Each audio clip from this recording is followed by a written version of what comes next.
Today we are working Psalm 34. Some traditional magical uses for Psalm 34 include to dissolve arrogance, for influential friends, to reverse evil, and for health of bones. Let's gear this today as a reversing spell. So if something negative is being sent to you, it bounces right off of you and goes back to sender. But if you have any other uses besides that, you can take the seeds that we discover in the psalm and apply them to whatever your need happens to be. The way we work psalm magic is simple, easy, and effective. We take the psalm in question and we recite it out loud once all the way through without stopping. And then we go back through that same psalm and we consider each verse one at a time, and we search for hidden or occult meanings that lie behind each verse, and we apply what we find there to whatever the situation is that we brought to the psalm. And by doing all of this, we are dislodging the magical seeds that exist within each psalm. There's countless amounts of magical seeds. You can never find all of them. But then those seeds get planted in the depths of our mind, where they take root, they grow, they blossom forth, and they bear fruit after their kind. And that is exactly what you and I are going to do together right now with Psalm 34. I will bless the Lord at all times. His praise shall continually be in my mouth. My soul shall make her boast in the Lord. The humble shall hear thereof and be glad. O magnify the Lord with me, and let us exalt his name together. I sought the Lord, and he heard me, and delivered me from all my fears. They looked unto him and were lightened, and their faces were not ashamed. This poor man cried, and the Lord heard him, and saved him out of all of his troubles. The angel of the Lord encampeth round about them that fear him, and delivereth them. O taste and see that the Lord is good. Blessed is the man that trusteth in him. O fear the Lord, ye his saints, for there is no want to them that fear him. The young lions do lack and suffer hunger, but they that seek the Lord shall not want any good thing. Come, ye children, hearken unto me. I will teach you the fear of the Lord. What man is he that desireth life, and loveth many days, that he may see good? Keep thy tongue from evil, and thy lips from speaking guile. Depart from evil, and do good. Seek peace, and pursue it. The eyes of the Lord are upon the righteous, and his ears are open unto their cry. The face of the Lord is against them that do evil, to cut off the remembrance of them from the earth. The righteous cry, and the Lord heareth, and delivereth them out of all their troubles. The Lord is nigh unto them that are of a broken heart, and saveth such as be of a contrite spirit. Many are the afflictions of the righteous, but the Lord delivereth him out of them all. He keepeth all his bones, not one of them is broken. Evil shall slay the wicked, and they that hate the righteous shall be desolate. The Lord redeemeth the soul of his servants, and none of them that trust in him shall be desolate. First thing we have to do is orient ourselves to what we mean when we say the Lord. The Lord is a representation of the Tetragrammaton here in the King James Version of the Bible. So anytime you see the Lord, it's talking about Yud-He-Vav-He. But for a magician, it goes deeper than that. Yud-He-Vav-He is also but a symbol. And it's a symbol of the one power, the one force, the one source in all of the universe. Another name of this is I am, or Eheye. There are two ways of talking about the same force. And it's important to understand that I am exists in you. The Lord exists within you. It's not an external deity. You are an extension of this force. You are a personification, an individualization of this force. And you are one with this force, and therefore you are one with everyone else that is an individuation of this force. So there is no separation, but we live in a world in which we are under the illusion that we are separate. And because of the power of our minds, we are capable of projecting onto the screen of space either the truth or that which is not true. And it doesn't really make much of a difference to the mechanism in our mind, what is true and what isn't. The deep mind doesn't differentiate between the two things. We are either able to have experiences of truth or we are able to have experiences of illusion. When we are calling on the Lord, we are asking to be reunited with the truth, and that's what this is all about here. I will bless the Lord at all times. To bless the Lord at all times is to be one with this force, is to bring it to mind. All times, no matter what you're going through, remind yourself you are one with this force. You are one with the infinite, and it is within you, extending out. I will bless the Lord at all times. His praise shall continually be in my mouth. To praise something is to be enthusiastic about how good it is. So to be enthusiastic about how good it is for you to be alive, because this force is life itself. To have a mind, this force is intelligence itself. To be loving, because this force is love itself. To be real, because this force is truth itself. To be perfect, because this force is law itself. To be at one with this force is to acknowledge its presence.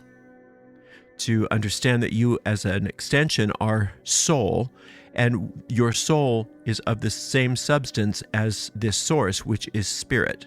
And spirit cannot be destroyed.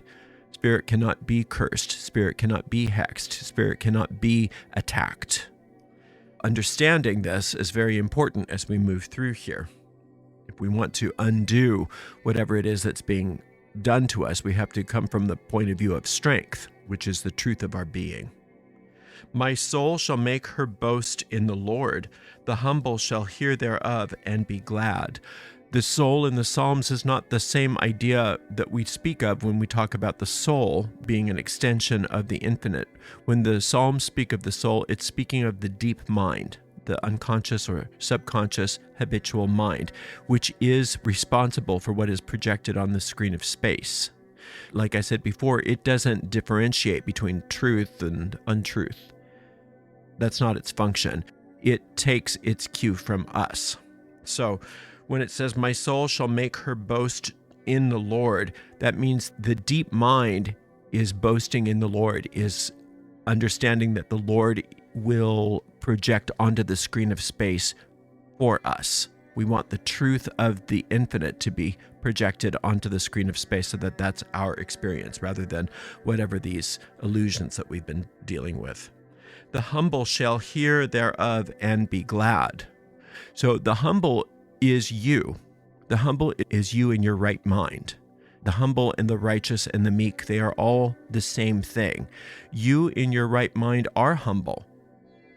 You aren't arrogant. What's arrogant is the ego mind projecting pain onto the screen of space. That's arrogant.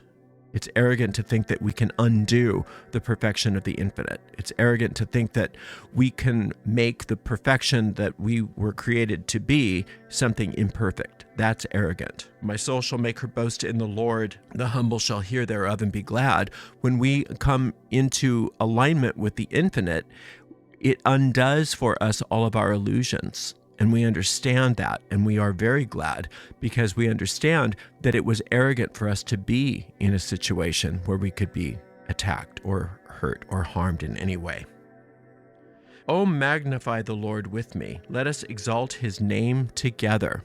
Now, it's talking to you as if we were going to be doing this in a congregation. And the congregation in Psalm Magic exists in your mind. All of your thoughts coming together as one cohesive unit. That's power. That is the greatest power we could possibly conceive of. Our thoughts having a unified purpose. And that's what we're asking our thoughts to do now when we say, oh, magnify the Lord with me and let us exalt his name together. The name of something in the Psalms is the qualities of that thing or the nature of that thing. So the different names of the Lord are the different qualities of the infinite. Like we discussed earlier, spirit, soul, intelligence, life, truth, love, law, presence. Magnify the Lord with me and let's exalt his name together. That means that we as a mind are instructing all of our thoughts to focus on the qualities of the infinite. And you can just take one quality and think of it. I'm thinking about infinite life. Oh, okay, I feel my heart beating right now. I feel my lungs breathing. I feel the blood pulsing through my veins. I am one with the force of life itself. If you were thinking about the quality of spirit, spirit is that which is eternal, can't be destroyed, is immortal. And so that's who I am. I have a body that's animated by the spirit, but I am more than my body. My body's like a suit of clothes that I wear.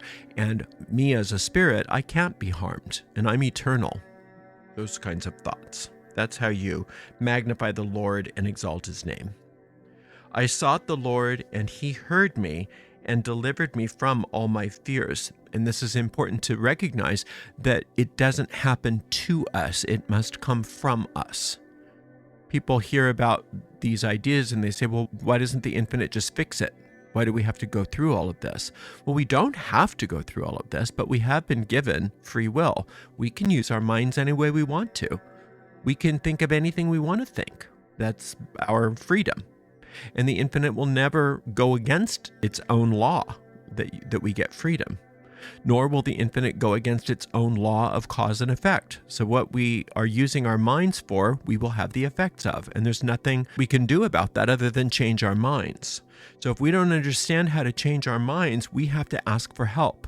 And in asking for help, we receive that help. But that asking must come from us.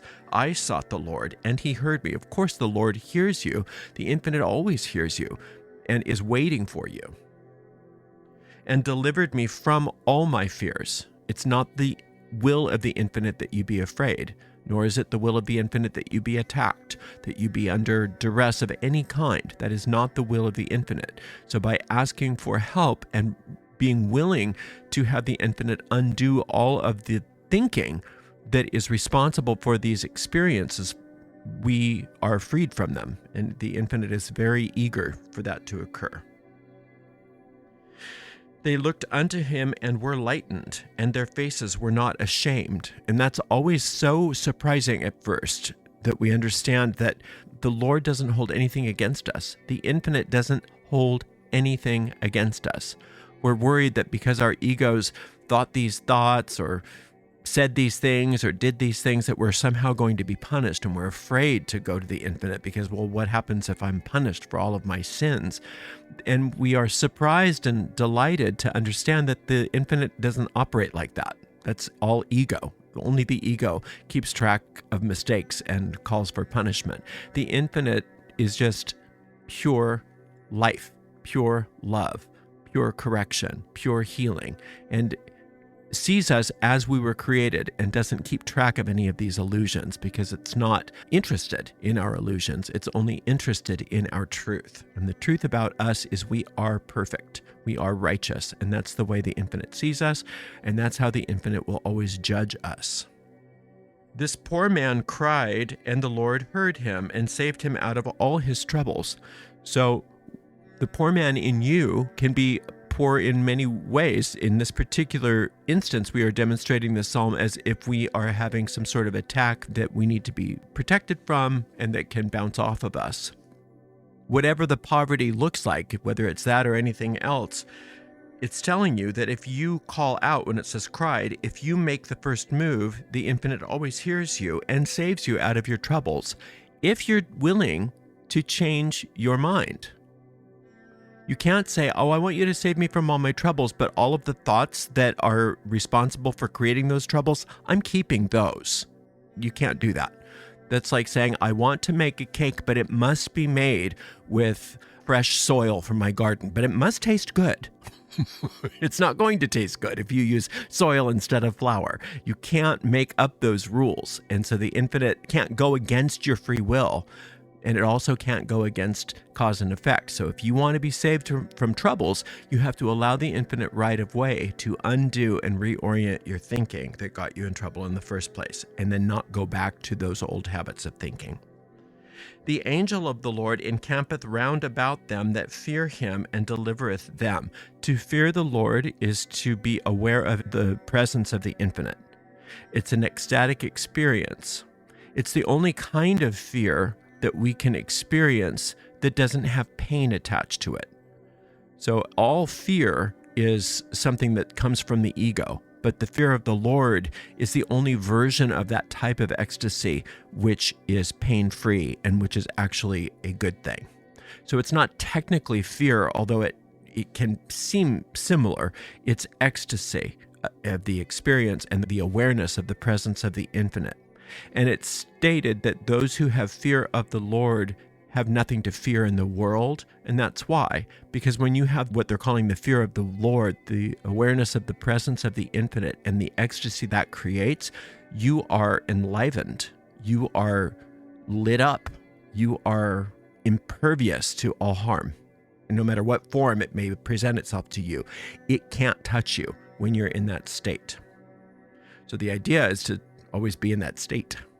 The angel of the Lord encampeth round about them. That's a poetic image of how safe you are when you're experiencing the presence of the infinite. O taste and see that the Lord is good. Blessed is the man that trusteth in him.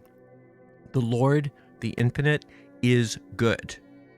It's goodness. In other words, whatever is good in your life, that is the Lord. That is the infinite.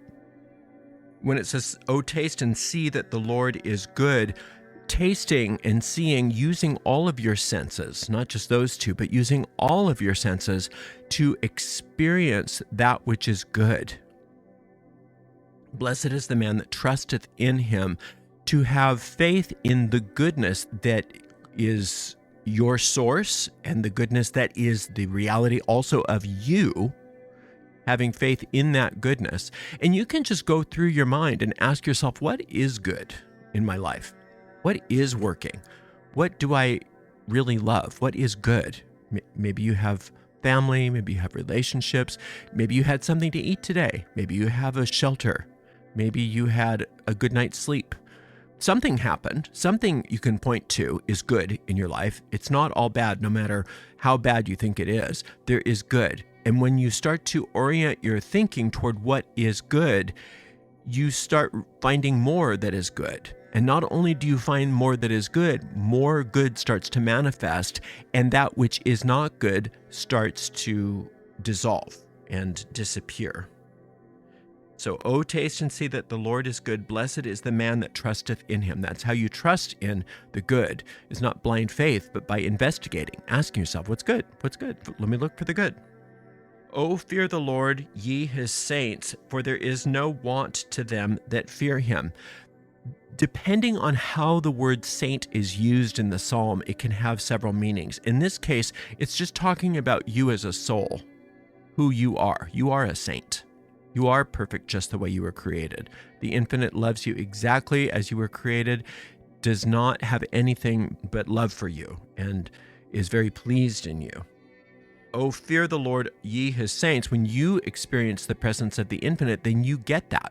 You understand that. You experience that. The infinite communicates to you how fabulous you are. So the fear of the Lord is a good tool to use in order to find out the truth about who you are. So when you experience the presence of the infinite, you understand that you are the same fabric of that presence. Like we say, a dog doesn't give birth to a crow, a dog gives birth to puppies. So the infinite, the divine, creates only divine beings, and you are a divine being. So that's why you're a saint. Oh, fear the Lord, ye his saints. And you understand your divinity when you are experiencing the presence of the infinite. For there is no want to them that fear him. As an added benefit, not only does it feel good to know who you are and that you and the infinite are one, but also that opens the floodgates for all good to appear in your life. So there's nothing that you'll ever want for. There's no poverty, there's no want, there's no attack, there's no any of that. Any possible thing that you could be in need of is provided by this force. The young lions do lack and suffer hunger, but they that seek the Lord shall not want any good thing. Here, when it's talking about the young lions, it's talking about the ego mind. The ego mind is being likened unto a lion in that it's a predator. It's always seeking to attack because it's afraid. It's a thought system. So again, the ego is nothing to be afraid of, and it's also nothing to kill or any of that. You want to recognize its unreality. That's the only thing you want. But it's a habit of thinking in terms of fear. And when you're afraid, you tend to be defensive and you tend to attack in order to protect yourself. That's the young lion. When you're coming from the ego's perspective, when you are in the ego frame of mind in that regard, you will suffer hunger. You will want. You will have problems. You will be attacked. All of those things, because that's part of its purview. But they that seek the Lord shall not want any good thing. So it's simply changing the thought system. The thought system of the ego creates the world of the ego. That's all attack. That's all scarcity. It's all pain. It's all dog eat dog, or in this case, lion eat lion. And then you have the other thought system, which is the thought system of spirit. There is no wanting. There is only love. There is only gentleness. There is only perfection. But the vision of one world always costs you the vision of the other world. You can't do both. You can't go east and west at the same time. So if you're experiencing lack and want and all of those things, it's not that you created this reality for yourself and you should feel bad. It's that you're being called to move to the other thought system, the thought system based on spirit rather than the thought system based on separation. And that's how they that seek the Lord shall not want any good thing, because the want will disappear. You are moving into an entirely different world. Come, ye children, hearken unto me. I will teach you the fear of the Lord. Now, this is the teacher speaking to you as if you are a young child. And it's important to allow yourself to feel like a young child, the innocence of that. Oh, okay, I get to hearken unto the teacher in order to understand the fear of the Lord, understand the presence of the infinite. When I can experience that ecstatic presence of the infinite, everything changes. But many of us will hear this and not bother to sit down and experience that. You feel for the experience. You just sit and close your eyes and feel for the presence, the divine presence. You feel for it. And you start to get little shivers. You start to get little goosebumps even. And then you feel for more of it and more of it and more of it. And you recognize, wow, this has been within me the whole time. And I haven't even noticed it. What man is he that desireth life and loveth many days, that he may see good? It's asking you rhetorically, what man is he that desireth life? If you desire life, you're desiring the infinite. You're desiring God. You are desiring the presence of the infinite. You're fearing God. And when you do that, it's telling you that orientation toward life, toward the infinite, brings you the life that you're seeking. And that includes everything that you need or want. The things that you truly desire of your heart are there for you to achieve, are there for you to receive and to experience and to manifest. The lusts of your ego are there to keep you on a treadmill of want, lack, delay. So it's important for us to take time every day and feel this ecstasy, feel this presence, so that we take time to sit within the power itself, and that power undoes all of those ego lusts for us. We're no longer bound to the world like we were before. That's how powerful it is. Keep thy tongue from evil and thy lips from speaking guile. Pretty self-explanatory. Watch what you're saying. Listen to the words that you say. And when you say something that you don't want, just take it out of the law.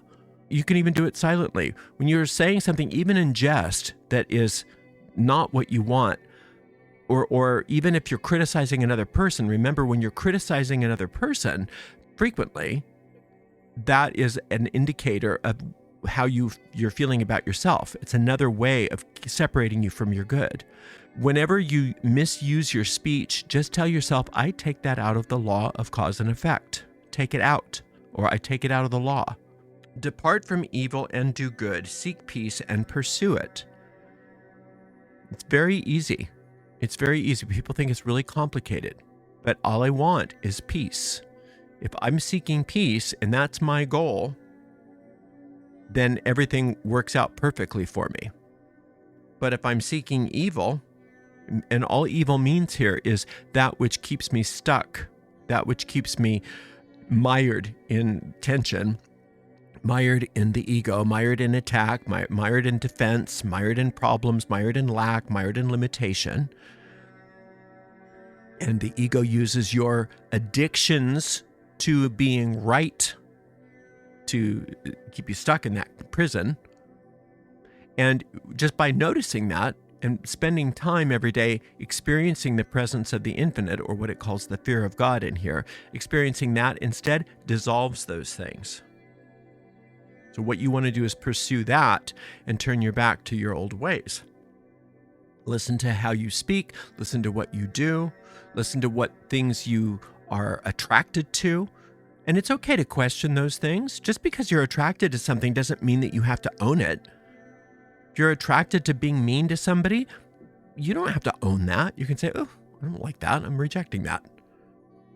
Departing from evil, and I'm going to do good instead. I'm going to seek peace. I'm going to pursue that. The eyes of the Lord are upon the righteous, and the ears are open unto their cry. So the eyes of the Lord are the attention of the infinite. The attention of the infinite is always upon you, but you do not understand that while you're not in your right mind. That's what righteousness is your right mind. The infinite always is being attentive to you because the infinite knows you as you are, as you were created, and that's righteous. If you're not seeing yourself as righteous, then you're living in a fantasy. You're living in something self-created, and you're having a very bad time, even on a good day. And it's as if the infinite's eyes are not on you. The reason why we experience it that way is because the infinite does not see your illusions. The infinite only sees your truth. And so it's up to us to ask to be delivered from our illusions and back into our truth. And we recognize that we were never left alone to begin with. And his ears are open unto their cry. That's what we mean by crying, is asking for help. The face of the Lord is against them that do evil, to cut off the remembrance of them from the earth. So whatever's being pointed at you in this that we're wanting to bounce off of us, that's a given. That's a given. That's just the infinite's will for us. But the infinite can't undo our free will. So we have to do our part and allow ourselves to undo the evil in our own minds. And we all have some. It's nothing to feel bad about. We're all involved in really negative thinking. That's all evil means. We're all involved in real negative, limited, judgmental thinking. And just being willing to see it differently, being willing to rethink things. That's what repent means. I don't want to see it this way anymore. I want to see it a different way. So that's doing our part. The reversal of the curse and all that, the infinite's already got that. You don't have to worry about it. But you don't want to give that curse or whatever's coming at you a home. And you give it a home by engaging in what it's calling evil, meaning negative thinking, limited thinking, judgmental thinking, all of those things, tense thoughts. The righteous cry, and the Lord heareth, and delivereth them out of all of their troubles. You could just memorize this. This could be a wonderful affirmation throughout the day while you're working this spell. The righteous cry, and the Lord heareth, and delivereth them out of all of their troubles. Not some, all. It's very clear. You are righteous. You're asking for help. The help is coming. All you have to do is not dig your heels into the problems, not dig your heels into needing to be right about whatever it is that you want to be delivered from. Just to have this attitude of, I don't know. I don't know what any of it means. I just know that I want to be delivered. I know I want to be happy. That's all I know. And the infinite is very glad to give that to you. And the more open your mind is, and the more willing you are to unlearn things that you thought you knew, the faster that can happen for you. The Lord is nigh unto them that are of a broken heart, and saveth such as being of a contrite spirit. A broken heart means an open heart in this sense. When it says the infinite is nigh, it means that you experience the infinite's presence when you're open to it, when you have an open heart. If your heart is closed and you're just thinking about how you hate them and how bad they are and they deserve what's coming to them, and that's your thinking, the infinite has no thoroughfare to get to you. Because you're definitely doubling down on your ego, your self-righteousness. And you have all the reasons why they're bad, they're bad, they're bad, they're bad. You can't reverse that kind of a curse. What that does is it puts you in a war with whatever that energy is. And who knows how long that'll go for. But if you are willing to say, I don't know what to do with this, I'm willing to open my heart, open my mind, and let the infinite take care of it for me, all of the problems get solved immediately. That's being of a broken heart and a contrite spirit. Contrite meaning, I know I'm not perfect either. And since I'm not perfect as an ego, my soul is perfect, but as an ego, I make all kinds of mistakes. I understand this, so I'm not here to judge other people's mistakes, even though they seem a lot worse than mine. That's not for me to judge. What's for me to judge is whether or not my heart is open.